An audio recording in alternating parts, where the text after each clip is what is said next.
Here's a fully original 2,000-word script for your video, drawing on the ideas from the document you shared, but written fresh in my own voice and structure. For millions of people who tune into Pawn Stars every week, the gold and silver pawn shop in Las Vegas felt like the most interesting place on earth. Rusty weapons, forgotten paintings, Civil War relics, all of it flowed through those doors. But whenever something made of paper arrived, an old letter, a leather-bound book, a faded manuscript, the crew didn't reach for a magnifying glass. They reached for their phones and called one woman. Her name was Rebecca Romney, and for several years, she was arguably the most quietly compelling person on that entire show. She wasn't loud. She didn't perform. She walked in, examined whatever was placed in front of her, and told the truth, even when the truth was brutal. That calm, confident presence made her a fan favorite almost instantly. But then, just as her star was rising, she disappeared. No farewell episode. No official announcement. She was simply there one week and gone the next, and the show offered no explanation at all. So what actually happened? To understand the ending, you have to understand the beginning. Rebecca Romney was born in 1985 in Phoenix, Arizona. Nothing about her early life hinted at rare books.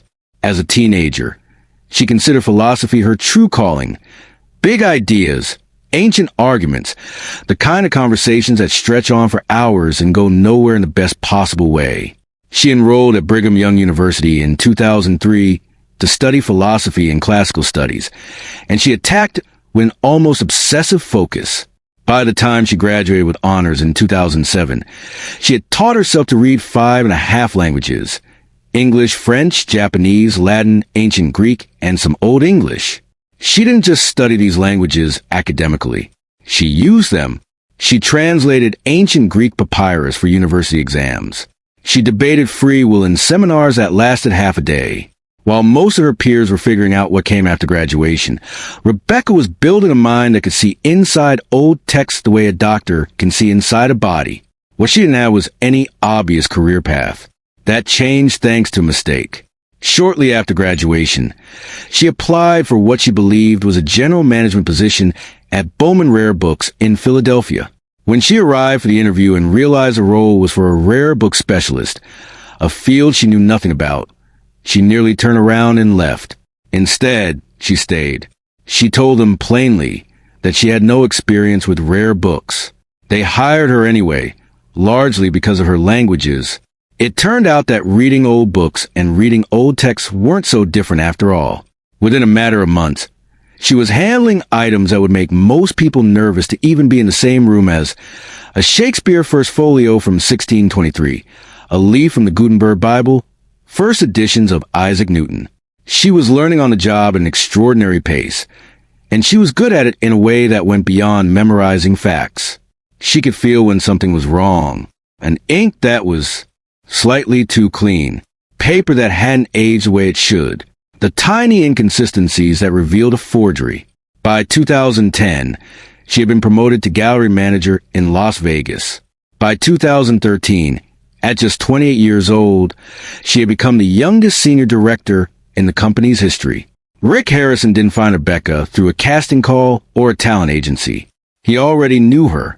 The rare book and antique world in Las Vegas is smaller than most people assume, and their paths had crossed at local events and through shared professional contacts over the years. When the pawn shop started receiving historical documents and rare books that none of the crew had any real ability to evaluate, Rick didn't ask producers to find someone. He called Rebecca directly. Her first appearance came in 2011 during the show's 4th season. She was handed a collection of Civil War era papers and within minutes had exposed a forged signature on a Confederate bond, dropping its value from several $1,000s to a few hundred. It was remarkable television, not because of any drama she manufactured, but because of complete absence of it. She was matter-of-fact, precise, and thorough. Viewers were transfixed. That episode set the pattern for everything that followed. Ratings climbed noticeably after her appearances. Fans started calling her the book whisperer. Online forums buzzed whenever she was featured. Between 2011 and 2015, she appeared in roughly 19 episodes, appraising everything from original Declaration of Independence broadsides to documents connected to Edgar Allan Poe that had been hiding inside a manuscript everyone had dismissed as worthless. One of her most memorable moments came when she helped Chumley, the show's lovable, chronically unreliable personality, avoid getting fired. He had paid $500 for a signed copy of Charles Lindbergh's 1927 autobiography without verifying anything. Rick threatened Chumley's job on camera if the signature turned out to be fake. Rebecca stepped in, compared the autograph against verified examples, and explained how Lindbergh's signature had changed over time as his fame grew. The signature was real. The book was worth $1,500. Chumley kept his job, and Rebecca walked out having quietly saved the day without breaking a sweat. She could also deliver bad news with equal composure. When a Shakespeare First Folio arrived at the shop, the seller was convinced they had stumbled onto millions. Rebecca examined the paper, the ink, the binding. The aging was wrong. The ink was too clean. Real 400-year-old books carry the marks of their age in specific, hard-to-fake ways. This one didn't. She said so calmly and walked the seller and viewers through exactly why. It saved the shop from what could have been one of its costliest mistakes. In 2014, an episode aired that would quietly become the source of some of the most persistent rumors in the show's history. A man brought in what he claimed was a rare 1841 edition of the Book of Mormon. Rebecca examined it and valued it at around $40,000. The seller wanted $100,000. After negotiation, Rick purchased it for $24,000, which, on the surface, looked like a clean deal. Then the whisper started. According to those who followed the story online, the book had been stolen from the Marriott Library at the University of Utah. Federal agents allegedly became involved. The book was said to have been seized, leaving the shop with nothing. No official statement was ever released. No charges were publicly filed. But the rumors spread across forums and video platforms with genuine momentum.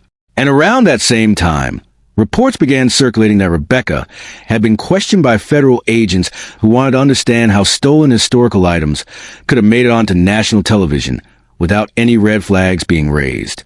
Rebecca was never accused of any wrongdoing. She was an appraiser, not an acquisitions investigator.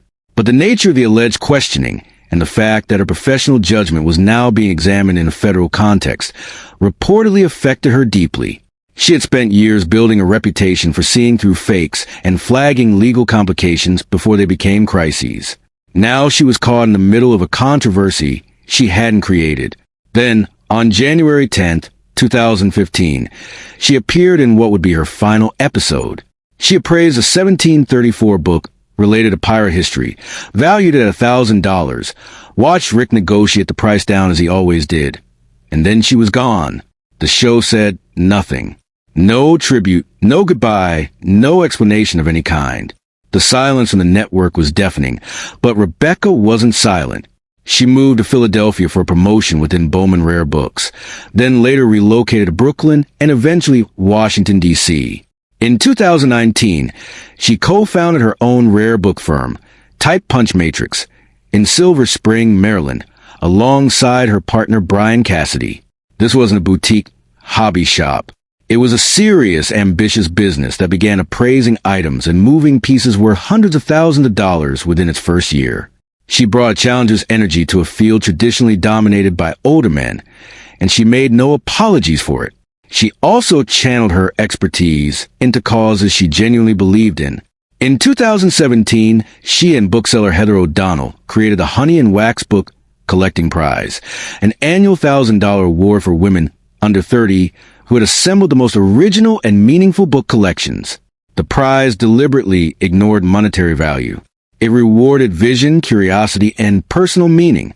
By 2025, the prize had recognized 9 women whose collections ranged from hybrid botanical works to military history, and it had quietly encouraged countless others to claim the title of collector for themselves.